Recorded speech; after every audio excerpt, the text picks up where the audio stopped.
जी सुनिए, राहुल का टिफिन दे आइए उसके ऑफिस में। राहुल की माँ बोली, क्या राहुल आज साथ में टिफिन लेकर नहीं गया? आज उसके ऑफिस में मीटिंग थी बॉस के साथ सवेरे सवेरे, इसलिए बिना टिफिन के ही वो चला गया।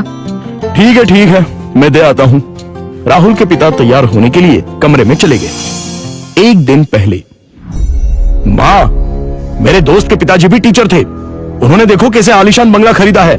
नहीं तो मेरे पापा, हम आज भी इस किराए के मकान में रहते हैं। राहुल गुस्से से बोला। राहुल, तुम्हें पता नहीं शायद, पर तुम्हारे पापा घर में सबसे बड़े थे, इसलिए 2 बहन और 2 भाइयों की शादी उन्हें ही करनी थी, और साथ में तुम्हारी पढ़ाई का खर्चा, और तुम्हारी बड़ी बहन की शादी भी तो थी। किसने किया ये सब? क्या फायदा इन सब का? उनके भाई बहन अब बंगले में रहते हैं। कभी उन्होंने सोचा है कि अपना भाई किराए के मकान में रहता है तो उसके लिए एक छोटा सा घर खरीद के दे दे? ये सुनकर माँ की आंखों में आंसू आ गए। उन्हें समझ नहीं आ रहा था कि जन्म दिया बेटा अपने बाप के बारे में ऐसी बातें कर रहा है। फिर माँ बोली, तुम्हारे पिता ने अपना कर्तव्य निभाया, अपने भाई बहनों से कभी किसी चीज की उम्मीद नहीं की। राहुल पागलों जैसा बोल रहा था।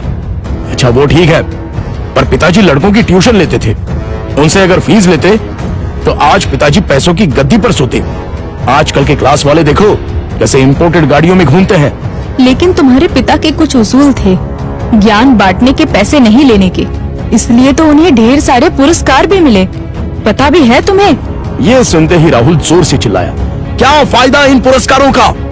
क्या उनसे हमारा मकान बनेगा? पड़े हैं धूल खाते उस कबाड़ खाने में, कोई नहीं पूछता है उनको। तभी दरवाजे की बेल बजती है। पिताजी ने अपनी बातें तो सुन नहीं ली ना। इस डर से राहुल का चेहरा उतर गया, लेकिन पिताजी किसी से बात किए बिना ही अपने कमरे में चले गए। ये था कल का झगड़ा, और आज मोहनलाल ने साइकिल को टिफिन लगाया और कड़ी धूप में राहुल के ऑफिस पहुंच गए। कड़ी धूप होने के कारण वो थक गए थे।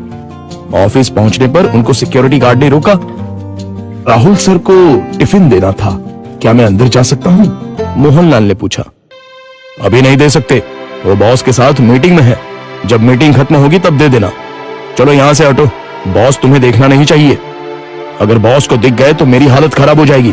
चलो जाओ उधर, गार्ड बोला। मोहनलाल कुछ ही दूरी पर धूप में खड़े रहे। मीटिंग 1 घंटे से ऊपर तक चली। उनके पैर में दर्द होने लगा। तभी ऑफिस के केबिन का दरवाजा खुलने की आवाज आई। बॉस के पीछे पीछे राहुल भी आया। धूप में खड़े हुए पिताजी को देखकर वो मचलाया। चलते चलते बॉस की नजर मोहनलाल पर पड़ गई। गाड़ी में बैठने की बजाय वो वहीं खड़े रहे। वो सामने धूप में कौन खड़ा है? उन्होंने गार्ड से पूछा। अपने राहुल साहब के पिता हैं, टिफिन देने आए थे। गार्ड डरते हुए बोला। बुलाओ उन्हें। राहुल घबरा गया, उसके पसीने छूट गए। उसे अपने पिता पर बहुत गुस्सा आया। गार्ड के बुलावे पर मोहनलाल अंदर आए। बॉस उनके पास गए और बोले, आप मोहनलाल सर हैं ना? सरकारी स्कूल में आप ही टीचर थे ना? हाँ, पर आप कैसे पहचानते हैं मुझे? कुछ समझने से पहले ही बॉस ने मोहनलाल के पैर छुए। राहुल और सब लोग ये देखकर हक्का बक्का रह गए।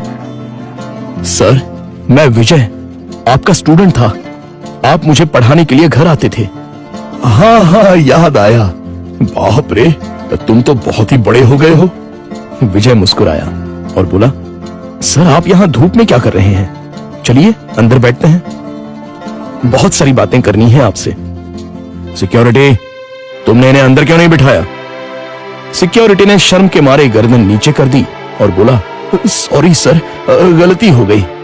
इस पर मोहनलाल बोले, इसमें इसकी कोई गलती नहीं है, आपको डिस्टर्ब ना हो इसलिए मैं ही बाहर खड़ा हुआ था। ओके। विजय ने मोहनलाल का हाथ थामा और उनको अपने कैबिन ले गया। बैठिए सर, अपने कुर्सी की तरफ उंगली करते हुए विजय बोला। नहीं, ये कुर्सी तो तुम्हारी है। मोहनलाल हिचकिचाहट से बोले, सर आपकी वजह से ही तो ये कुर्सी मुझे मिली है, इसलिए इस पर सबसे पहले आपका हक बनता है। विजय ने जबरदस्ती मोहनलाल को अपनी कुर्सी पर बिठाया। शायद आपको पता नहीं, लेकिन अगर सर नहीं होते तो आज ये कंपनी नहीं होती और मैं अपने पिता के साथ उनकी दुकान में बैठा रहता। विजय ने अपने साथियों से कहा। राहुल और मैनेजर आश्चर्य से देखते ही रह गए। स्कूल के टाइम मैं एक एवरेज स्टूडेंट था, मुझे पढ़ाई में दिलचस्पी नहीं थी। मार्क्स कमा रहे थे, इसलिए मेरी माँ मुझे सर के पास उनके घर ले गई और ट्यूशन लेने के लिए कहा। पर सर के घर पर जगह नहीं थी, इसलिए वो हमारे घर आकर मुझे पढ़ाने लगे। लेकिन सर ने कभी फीस नहीं ली। सर के पढ़ाने के तरीके से फिर धीरे धीरे मुझे पढ़ाई में रुचि आने लगी और मैंने 10वीं में दूसरा नंबर लाया। ये देखकर तो मैं हवा में उड़ने लगा। My goodness! पर सर ने कभी आपसे फीस नहीं ली? मैनेजर ने पूछा। मैं मां के साथ मिठाई लेके सर के घर गया। मां ने 50,000 का चेक सर को दिया, लेकिन उन्होंने वो नहीं लिया। तब सर ने एक बात कही थी जो आज भी मुझे याद है। सर ने कहा था, मैंने कुछ नहीं किया, आपका बेटा ही होशियार था। मैंने सिर्फ उसे रास्ता दिखाया है और मैं ज्ञान बेचता नहीं हूं, दान करता हूं। फिर मैंने 12th करने के बाद MS किया और अमेरिका जाकर पढ़ाई की और वापस आने के बाद ये कंपनी स्टार्ट की। एक पत्थर को सर ने हीरा बना दिया। सर, आपको सच में दिल से प्रणाम। मोहनलाल की आंखों में आंसू आ गए। यह सच में कमाल की बात है। बाहर दुनिया में पढ़ाई का बाजार चल रहा है और इन्होंने बिना फीस लिए पढ़ाया। मान गए सर आपको। ऐसे लोग उसूल के पक्के होते हैं। इन्हें पैसों की और पुरस्कार की भी चाह नहीं थी। इन्हें तो बस अपने स्टूडेंट का भला हो, यही दिन रात सोचते थे। सही कहा सर आपने। ऐसे लोग तो दुनिया में बहुत ही कम होते हैं। सर, क्या आज आप उसी किराए के मकान में रह रहे हो? मोहनलाल की जगह राहुल ने ही जवाब दिया। हाँ सर, उसी किराए के मकान में रहते हैं। आज मैं अपने सर को गुरु दक्षिणा दूंगा। इस शहर में मेरे कुछ फ्लैट्स हैं, उसमें से एक फ्लैट मैं आपके नाम कर रहा हूं। विजय ने कहा। क्या? मोहनलाल और राहुल एक ही साथ बोले। इतनी बड़ी गुरु दक्षिणा मुझे नहीं चाहिए। मोहनलाल बोले, सर प्लीज ना मत कहिए। काम के चक्कर में मैं अपनी गुरु दक्षिणा देना भूल गया था। बहुत बहुत शुक्रिया सर। शुक्रिया मुझे नहीं, अपने पिता को कहो और मुझसे एक वादा करो कि तुम अपने पिता के अंतिम सांस तक उनके साथ रहोगे। हाँ सर, मैं वादा करता हूं। राहुल इमोशनल हो गया और उसकी आंखों से आंसू आ गए। तो दोस्तों, आपसे गुजारिश है कि कभी भी अपने पिता से यह मत पूछिए कि उन्होंने आपके लिए क्या किया और क्या कमाया है। जो कुछ कमाना है वो अपने दम पे कमाओ। उन्होंने हमें जो पढ़ाई और संस्कार दिए हैं वही आपको कमाने में मदद करेंगे। धन्यवाद।